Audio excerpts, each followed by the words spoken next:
For this tutorial, I'm going to show you how to use Gimp to open up an image, to do some real quick edits, to crop an image, and to save an image. So to do that, we're going over to the Gimp. And to bring an image into Gimp, you hit File, Open, and I have put some images on my desktop. And we're going to go with, a picture of a wintry backyard. This is not my backyard, but I want to create this into more of a square. So the way I'm going to do this is I'm going to click on, in the toolbox area, there is this select tool. And I'm going to try holding on the control button and then dragging out a square. And it looks like it doesn't keep it proportional, so I'm just going to have to eyeball it. But that looks good. So then I'm going to go over to Image, and you go to Crop to Selection. Boom, there it goes. The next thing I'm going to do is, this image is kind of on the dull side, so you go over to Colors. Nope, you go over to, yes, Colors. And the first thing I'm going to do is Brightness Contrast, where I'm going to brighten this up. Now it kind of starts to look washed out, which is why you want to bring the contrast up. Ah, there we go. Now it's popping a lot more. The white's disappearing, but I'm happier because it's much brighter. And then I'm going to hit OK. So I'm much happier already. Then I'm going to go back to Colors, and I'm going to go to Hue and Saturation.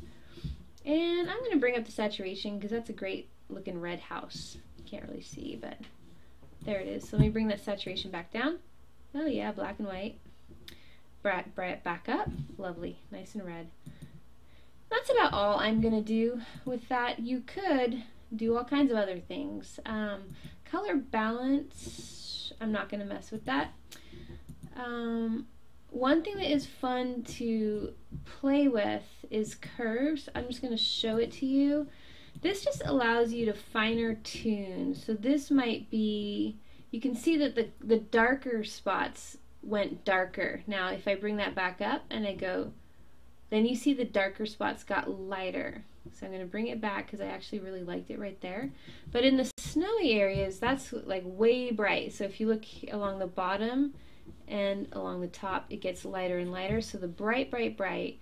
Now let's just say I want to try to darken it. Ah, see what happened? I'm bringing in some more shadow to the white. That's obviously extreme, but that's basically where you can play with this. And that's all I'm going to do, but I do want to show it to you because that can be a really good tool. So I'm going to go ahead and hit OK.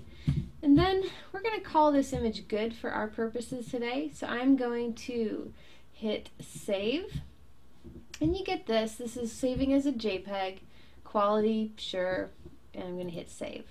So we're just going to make that really simple. If I wanted to, what else could I do? Save it as, let's see. So I could save it as probably a PNG.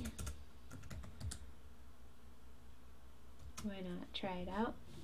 And then you just get some other options. I don't really know what they all mean, so I'm just going to hit Save. And there you go.